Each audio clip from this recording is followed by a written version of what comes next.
নমস্কার, শুভ সকাল। আজ পৌষ সংক্রান্তি। পৌষ সংক্রান্তির সকালে আজকে সকাল সকাল হাঁটতে বের হলাম। এই যে আজকে চলে আসলাম নরসিংদী নতুন লঞ্চঘাটে। খুব সুন্দর একটি সকাল, সূর্য উঠেছে, শীত শীত ভাব, শীতের সকাল। আর লঞ্চ হচ্ছে অপেক্ষমান যাওয়ার জন্য। আজ পৌষ সংক্রান্তি উপলক্ষে হচ্ছে আমাদের অনেক পরিবারে হচ্ছে সকালে ঘুম থেকে উঠে সূর্যকে পিঠা দেওয়া হয়। আজকে সারাদিন পিঠাপুলি তৈরি করা হবে।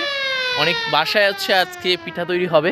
বাংলার একটা ঐতিহ্যবাহী বলা যায় উৎসব, যেটাও সব জায়গায় হয় কিনা জানি না, তবে অনেক এলাকায় হয়ে থাকে এবং সুন্দর একটি দিন কাটে সকলের। পৌষ মাসে শীতের এই সময় হচ্ছে পিঠা খাওয়া এবং সবাই একসাথে পিঠা উৎসব করা, সেটা মজা আলাদা। আর আজকে সেই পৌষ পার্বণ, পিঠাপুলির উৎসব। আজকের সুন্দর সকাল, এই সুন্দর সকালে পৌষ মাসের শেষ দিনে সকালে হাঁটতে বের হলাম। দিন সুন্দর কাটুক, জীবন সুন্দর কাটুক।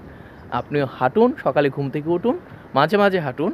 আর চেষ্টা করবেন প্রতিদিন হাঁটার জন্য। প্রতিদিন না পারলেও মাঝে মাঝে হাঁটুন, তারপরও হাঁটুন, সকালে ঘুম থেকে উঠুন।